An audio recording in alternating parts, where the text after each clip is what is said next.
that used to be above my bed, because I used to say goodnight to him every night. That's how much I loved him. I played for 21 managers, and for me there's only one, and that was him. This is my most treasured thing. So in my debut against Liverpool, people always say, were you scared of him? I don't think we were scared of him, we're just in awe of him.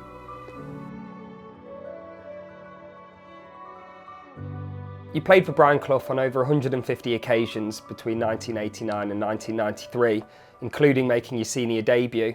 What was it like to play for Brian? It was different. I played for 21 managers, and for me there's only one, and that was him. He changed my life when he gave me my debut.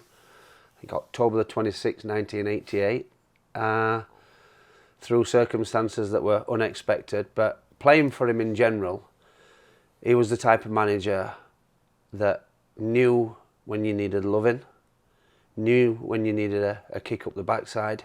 He just seemed to know. He was like a psychologist in his own right. I mean, people get employed to do that job now, but he just seemed to know what to do and when to do it. He was just so brilliant to work for. Let me talk about my own club and my own city. It has to become an integral part of the way of life. It has to be somewhere where everybody can come, not just, you know, a few people. I'm not now applying for the rates to be stepped up to pay for Nottingham Forest Football Club, but I do feel that a football club could be a focal point in a city. And as a young player, like you said, he gave you your senior debut, new to senior football. Ahead of your debut, how was he with you? Did he put an arm around you? Did he treat you like an experienced player? Well, it was a midweek game against Liverpool, a 7:30 kickoff, and I didn't find out until 7 o'clock. And this is where he was a brilliant manager, and a man manager at that, because he knew that I was going to play that night, but I didn't. The first person that found out was my father. He rang him and said, get yourself down to the game tonight. Mark's going to play. But whatever you do, don't tell him, because he'll himself, you know, I don't want him to know. Mm-hmm.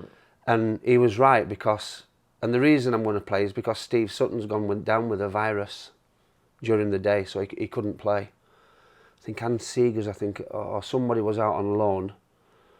Another goalkeeper older than me, Paul Crichton, he was injured. Darren Hayes, I think he was injured. So I was like literally fifth choice. And I always speak about being in the right place at the right time and a little bit of luck along the way. But he had no hesitation in throwing me in at the deep end. So he must have thought that I could do the job, else he wouldn't have done it. And I appreciate that. But the brilliance behind it all, I didn't know until half an hour before the kickoff that I was going to play. So I didn't really have time to think about what was going to happen on that night. It's just a case of like, get on with it, play with a smile on your face, enjoy it. It might be your first game, but it also might be your last one as well, you know. But yeah, and I think it was just brilliant management. I didn't have time to think about anything or get worked up, and that's just simple things like that. That's why it's so good. Did he have any words for you before the game, or was it simply just you're in the team and that was it? Yeah, it was more like Stuart Pearce, the captain, that was like saying, you know, me and Des Walker will look after you and everything will be fine. Play with a smile on your face, because that's what the manager likes. And no, the boss basically just said, you're playing, get your boots on, get your gloves on, enjoy it, play with a smile on your face, and everything will be okay. And that was it. And it was a 2-1 win against Liverpool. It was, yeah. What are your memories of that night, or is it all a bit of a blur? It is a blur, because I didn't have time to prepare. I remember I lived on Collick Road in Diggs, and as apprentice first year pro, you had to help out with all the chores around the ground and everything before the game, so you would have been there from 5:30. I remember actually having fish and chips on the way around to the ground before I went and do my apprenticeship duties or whatever they were, and so that became my pre-match meal, fish and chips. So it was just, and then when I arrived, and I still didn't know when I actually arrived at the ground that I was playing. It was literally half an hour before kick-off. And I don't know, that's just the way he was. He came up with these things. I think working for him was all more based around trust. I'll trust you if you trust me. You do the things I say and you'll be okay. And that's just the way, you know, that he was as a manager. People always say, were you scared of him? I don't think we were scared of him, we're just in awe of him. A mutual respect, really, that Yeah. you two had. I mean, it's no secret that you were always a favourite of Clough's. You had a great relationship, but away from football, did you have a relationship with him as a person as well as a manager? Not really. It was more... well, he made me play for his son's Sunday league team anyway, so that was another thing. So I went to his house a few times. Once was to clear all the leaves off his garden. Another time was to help cut some trees down. And this is instead of actually training. You're meant to be training, but you'd get taken to his house with a few other apprentices. And that's how he built up the relationship, and I think that's how he kind of like built up, whether he liked you or not. I think he liked working class, because that's what he was. He liked working class people that were prepared to work hard. And I think if you did the simple things right, I think you could never go wrong with him. And even when he made me play for Simon's Sunday league team, after I'd actually played in the first team at Forest, you never questioned it. I never said, no, I don't really want to do that. You just did what he said, because you knew if you did, you were going to be all right after with him, you know. So it's a love-love relationship, really. If God had wanted football played in the Cloughs, he'd have put a pitch up there and goalposts and all that type of thing. We believe it should be played on grass. It's as simple as that. On January the 6th, 2025, it'll be 50 years ago since Brian Clough became the manager of Nottingham Forest. Obviously, his appointment changed the trajectory of Forest forever. At the time, did you realise just how special a manager he was? Or was it only kind of when you look back on it now, you realise just how different and incredible he was? Certainly when I went to the club as a young lad, I mean, I was playing for Nottingham Forest Colts, which was like a feeder type.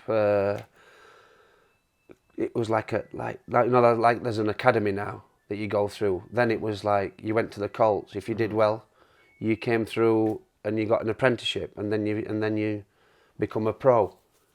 The first time I saw him, I had long curly hair, and he watched all the academy games when he could, the Forest Colts games, to see what young talent was around. And I'd done really well in this game, and he come up to me and he said, if you want to play football for me, son, I suggest you get your hair cut. And just them simple little words of advice, I was in the barber's the next day, haircut, if I'm going to work for Brian Clough. But I realised because of what success Forest had had. But I didn't realise until I actually got there and met him face to face how quickly you do become in awe of him. He was in awe of what he'd already achieved. And you were in awe of being a part of what the future held as well. So, you know, at 19 years old, you sign for Brian Clough. What more can you want as a start off in professional football? And you mentioned that respect and his ability to give advice, but also why you'd listen to Brian. Is there a particular piece of advice that stands out to you that you think kind of helped you throughout your career? I think when he says, listen to me and you won't go far wrong, he means it. I think I kind of took that advice on board, because I was a bit of a rogue as a young lad. I don't mind admitting it. But he played a big part in the person that I am today. I think I'm pretty humble. I think I respect people, and I like it back. And little things like an handshake, eye contact, he taught me about them. When you're speaking to me, get your hands out your pockets. These are all little life skills. So he didn't just teach me personally, but everybody who worked for him. He didn't just teach you about football or football skills, but he taught you about life skills as well. And I think that's why I still love talking about him today. I still respect him, because he changed my life at the end of the day. But I still take on those little pieces of advice that he gave me into general society. And I'll pull people up about it. I find myself, if I shake hands with somebody in the street and it's not properly, I went, do you want to do that again? And, you know, them little things. And I'll do that to people, especially younger people, because it's important. And he taught me all that. And I think it's fair to say that football's changed a lot in the last 30 years. What did a training session under Brian Clough look like, or your average week? Well, it was always 4-4-2. It never changed. Back in the days of, well, in the late 80s, early 90s especially, and he signed players that fitted into those positions, and everything was simplicity. Training sessions, 5-a-side, below head height, keep the ball. God gave us grass to play football on, keep it there. So everything, and the goalkeepers, I want you to be good, I want you to be able to pass, which look what happens in today's game. So the goalkeepers would play outfield. I used to love it, and I didn't have a goalkeeping coach under Brian Clough. There weren't any around. It was like, I've got you there because I think you can stop the ball from going in the goal. It's that simple. Mm-hmm. If the ball comes near you, get rid of it, and it was so simple. And if you did things that he said that were simple, but if he had to tell you twice, then it was too much. And that's why he kept it so simple. Brian retired in 1993 after 18 seasons with the club, an incredible stint. What was the mood like in those final few weeks as you perhaps realised this was coming to an end? Yeah, it was sad. Really sad that obviously his health deteriorated and the team getting relegated. First year in the Premier League, and we're going to get relegated, having started so well that season with a win against Liverpool. We thought we'd be okay.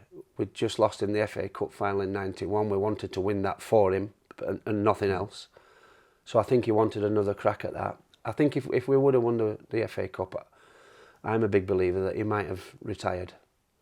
And then it became a strain because the club, better players were leaving. We were always said that we're a team that were too good to go down, which wasn't the case, and we got relegated. And it was sad to see, really sad ending for his tenure. But it was just sad to see his health deteriorate more than anything. So yeah, it was pretty sad. Clinches Nottingham Forest place in the 1991 FA Cup final, and definitely ends the long wait for an applauding Brian Clough. You mentioned the FA Cup final in 1991, obviously the one piece of silverware that unfortunately Brian didn't capture in his time at the club. But from speaking to other players, we've heard amazing stories of how Brian sometimes had a very unorthodox preparation for cup finals. What was the build-up to that like? Was it anything different or unusual you experienced? Well, I think we travelled down the day before, and he liked you to have a beer at night with your meal. He liked you to have a glass of wine. Everything wanted you to just relax. When you're in a dressing room, he doesn't want you jumping around, shouting, "Come on, we can do this." Relax. Put a towel over your knees. Think about the job in hand. And then he'd get a cricket ball, and he'd throw the cricket ball, catch, throw it back to him, catch, throw it back to him. He might get his flat cap and try and toss it on the peg. And it was all about relaxing and focusing on the job in hand. But, I think, I can't remember if they told the team, one of the cup finals, he told the team on the bus just as going up Wembley Way. I don't think it was the FA Cup final, I think we kind of knew. But I remember just being on the bus going up Wembley Way, thinking if we can win this for the gaffer, how good would that be? And it wasn't to be, was it? So it was. I think we were the better team. I think it became the Paul Gascoigne Cup final because of incidents in the game. So yeah, it was a bit sad. And then one of the greatest players that Forest have ever had to score an own goal. So it turned out a really sad day, but we give it our best, didn't we? And we were just sad at the end that we never won it for him. So it would have been nice. In your time at Forest as well, you obviously played a lot of football with Brian's son Nigel, who was prolific under his dad's management. Nigel's gone on to have a very successful managerial career of his own. As a player, did you notice similar characteristics between him and his dad? Do you think he would make that transition to management as well? I think when you've got a dad of that category, I think you're certainly going to learn, because I know Nigel lived at home a lot of the time, and he kept himself to himself a lot, Nige. You know, he was pretty quiet, but I've seen him on the sidelines managing now. I think he's done a great job at every club he's been to as a manager, under difficult circumstances at Derby and Sheffield United. And I think he's showing now that I see him on the sideline, I hear him shout things, and he's definitely got the traits, 100%. I'm sure he's got his own way, and I've spoke to people that work with Nigel, who say that his training methods are pretty different to the modern day training methods, but they're not any different to what ours were. So I believe obviously he's took that forward, because when you're the son of the best manager in the world, arguably, why wouldn't you take them traits forward? And that's what he's doing. He's doing a great job. It's great to see. I like Nigel. He was a great player as well, but he couldn't run. Obviously, there's lots of stories about Brian Clough that we hear all of the time. Have you got perhaps a story or a memory about Brian that perhaps the fans haven't heard before? Because of like social media and YouTube these days, and my job is on the after dinner circuit, I tell the ones where are the ones that I remembered. I think I get called a lot of nicknames, and they all came from him. And I think that the story that I tell that people like is when he started to call me Jigsaw, and I went to see him and asked him why. And it was one simple answer: every time the ball comes in the box, you go to pieces, son. So, and then you just stood there in silence for 2 minutes waiting for another answer. I remember a story I don't tell very often, that my dad was a market trader, and when I become an apprentice at Forest, and he had a little sideline as making slippers, and I seen an opportunity, working class. I could sell some of them slippers to the players, because I know how lazy they are at Christmas time and everything. So I took it on board that I'll see if I can get a few orders for slippers, and all of a sudden, 5 pairs for Stuart Pearce, 5 pairs for Des Walker. I'm going to make more money out of these slippers than I am actually being an apprentice footballer on £27.50 a week. So I went down. My dad filled the boot of the car. I took the slippers down. I'm collecting the money in, and Liam O'Kane came in the dressing room and said, "The manager wants to see you. He's not very happy. I think he might sack you, you know." I said, "What for?" He said, "For selling dodgy slippers on his premises." I went, "They're not dodgy. My dad makes them. I've got no money. I want to make some money. I need some money." He said, "Well, you better go and see him." So I went to see the boss. And I stood there, and he had like quite a bit of a smirk on his face.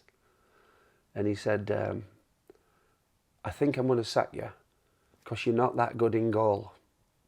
And I thought, strange. He says, "But I might let you off." And I went, What do you mean?" He went, "I might let you off if you've got a pair of size 10s for me and a pair of size 7s for my wife, Barbara." So I was in that boot of that car looking for the slippers, and I got him some. And then when I took them in, because I was selling them at £5 a pair, they were costing me £1.50. Me being me, I wanted my tenner. So I'm stood there. He said, "Son, don't tell me you want the £10. But that's why I'm going about working class. I think he loved it. I think he loved that I was trying to earn myself a few quid. But certainly not half an hour before a training session. I probably picked the wrong time to do it. But that's what it was like. So, yeah, there's a story that... No, thank you for sharing that. It's definitely one I've not heard before.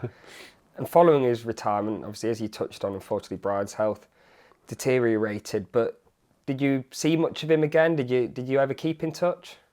No. I had a testimonial coming up. So that was in 2000, so it's quite a while later, and I wanted him to come, and I saw a guy Colin, who used to do a bit of driving for him, and I approached him. I said, do you think the manager had come, the boss had come to my testimonial? And he said, well, why didn't you go and see him? I said, what, to his house? He went, yeah, he'd love it. Go and see him. So I drove through to his house, and he said, take your daughter with you, my little daughter, Lily. So I took Lily with me. And I went to his house and I knocked on the door, and Barbara answered. And all of a sudden his head popped down. He said, the answer's yes, now get off my land. And as I'm walking off, so he already knew why I was there. I didn't even have to, obviously someone had said something. And as I'm walking off down the drive, and he goes, and you ugly man, she can't be yours, meaning Lily, my daughter. So that, again, that is just pure Brian Clough, and I didn't advertise it until a week before the game, because that's what the family asked, because they didn't know how his health was going to be or whatever. Anyway, he came on the pitch. The police came in the dressing room before the testimony and said, we're going to have to put the kick-off back half an hour because they're queuing over Trent Bridge. So he probably at least doubled my crowd, which was unbelievable. And then he come on the pitch and he asked for me, and I went over to him and he whispered in my ear, don't forget to send me my share, son. And he meant it. So I sent him a cheque for 50 quid. You know that he fined me when I played for his son's Sunday League team. I sent him 50 as well. So, but no, it was great to see him. It was brilliant. I couldn't believe it when he said, yeah, I'll come. And I think, again, that was probably pure chance of, because I went to see him and ask him personally rather than go, you know, through other people. And again, I think it's a sign that you'd like to think that he liked you, and that's why he came. So, like it again, I think that just sums up my relationship that I had with him, I think. Amazing. And what do you think Brian Clough would have made of the modern game? Well, he certainly wouldn't be paying anybody 300 grand a week or whatever the average wage is these days.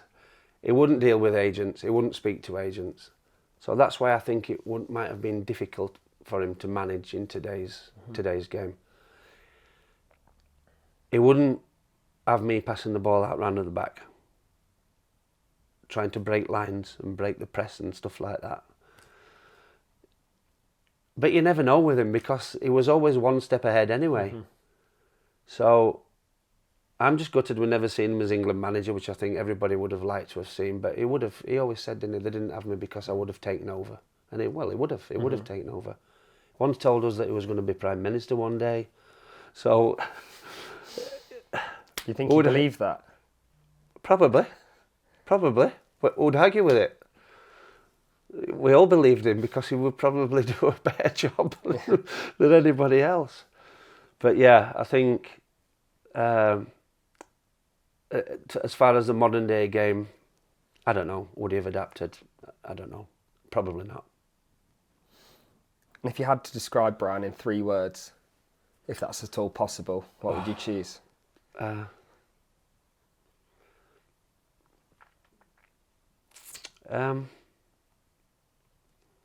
The greatest ever. Don't think you could do any better than that. And now to finish, Mark, because I've really enjoyed this, could you please just finish by telling the fans an absolute classic Cloughy story? I think the favourite one is when I made my debut. I think everybody likes the one. I get so many requests for it. Where I played my debut against Liverpool, I played against Newcastle. He kept me in the team. He kept me in the team again for Coventry, although Steve Sutton had become fit and ready to play. So he put this young lad in, 19 years old, kept me in, seen I could do the job, knew it was the right time to then take you out, but there's no problem if he's got his future goalkeeper there already. So then it was a matter of keeping your feet on the ground. And with me, it was, I have to play for his son's Sunday League team. Yeah. How they got away with it, I don't know. And I went, I didn't question it. I went and played for his team. I met his wife Barbara and we were talking in the kitchen before the game, and he said to me, bring your boots and your gloves, and I had to be at his, we played Coventry on the Saturday night, to be at his house on the Sunday morning, the next day. It ruined my weekend. But I didn't know why I had to be at his house and take my boots and my gloves. And I'm thinking he must be going to give me some kind of coaching or something, I don't know. But that's when I realised I was going to play for Simon Clough's AC Hunters in the Derbyshire Sunday League. I think it was Division 5. And it was all to keep your feet on the ground. Right, I've brought you into the team. I like you. But I'm going to have to bring you back down to earth. So you're going to play for Simon's team. I didn't argue. I played. It was an absolute... Anybody could have stood in that goal that day. I didn't need to be there. No. He was at the game. He shouted me during the game, thumbs up. Thumb up back, boss. But when you find out that they actually get fined, a record fine, that team, of £50 for playing a ringer, which was myself, and then to get your wage slip at Nottingham Forest and have the £50 deducted out your wages is pretty outrageous. Did I argue it? No. Could I afford the £50 at the time? No. But I think by just doing things like that and not questioning it, there's your future with him all the way along. I can trust him. He didn't ask any questions. I trusted him to come and play. He didn't argue, and he came and played. And after that, in my eyes, he can do no wrong. So, and that was the start of the relationship that I had with him. But I thought it was pretty outrageous taking the 50 quid out of me when I went and played for his team and didn't ask to, or just got told to. But again, there's Brian Clough. Did it keep my feet on the ground? It certainly did. And we feel we should have a voice in running our industry. And I mean ours. I don't mean mine, I mean ours. Because football belongs to everybody. So this is my most treasured thing. So my debut against Liverpool, I was going to get this ball restored, but then I thought it'll take away the, you know, what's the word? Magic. Nostalgia or what? Yeah, yeah. So, and I got that signed by all the players that I played with on the night, my team, and then the Liverpool team as well. But it's that old. How old is it? 89, October 89. So, yeah. 35 years. That ball's 35 years old. So that was the official match ball. Because, you know, today they have like, there's about 200 balls. Pick them up and throw them in, don't they? Yeah. You only had one then. If it went in the stand, you had to wait for it coming back. So, unless one went in the Trent. But, so that is like one of my most treasured possessions is the match ball from the game where I made my debut. So the signatures are like kind of like they've worn over the period of time. Things in here like these little things like that. The Umbro International tournament. Oh, that was '96. I can't remember. But this is the FA Cup runners-up medal, which should have been a winners. Should have, could have, if. But yeah, so obviously that's pretty much my favourite item. That's the shirt that I wore in the FA Cup final, and then one of my kids had that done, and that used to be above my bed because I used to say good night to him every night. That's how much I loved him. And then I got this signed in just after he'd finished. I think just after. I think it might have been a present actually for my testimonial or something. Yeah. And then I did the Man United's ex-players dinner and sat next to Sir Alex because I went on loan to Manchester United in 1990. Yeah. And again, Clough just said to me, "You going?" I went, "Where?" He said, "Manchester United." I went, "Pardon?" He went, "You're going on loan for a month. You need to go tomorrow morning. Tell Mr. Ferguson I said hello. So I ended up going on loan for a month. How did that come about? Just because Man United had knocked Forest out the cup, FA Cup. Mark Robbins scored header. Apparently saved Fergie's his job. Mark Bosnich couldn't get a work permit, so he asked for me for cover, because I wasn't first team regular at the time. He asked for me for cover for the FA Cup run, which I went. And then after a month, the boss called me back and put me in the team. Cloughy called me back. And then Les Sealey went on loan to Manchester United and ended up playing in the cup final that year for Man United when they beat Crystal Palace. And again, he just said, "You got to go." So A month at United. How was that? Oh, it was a great experience. You know, so I've worked for Brian Clough and Alex Ferguson, and he used to say, he said, "I once tried to sign Stuart Pearce and yourself on a permanent basis." He says, "But he says your manager wouldn't pick the phone up to me." So, and he was asking me questions what it was like to work for him, because I think everybody was just that much in awe of him, like, you know. We're despondent, obviously, not going to Cologne with a lead, but far from out of any competition. I hope anybody's not stupid enough to write us off.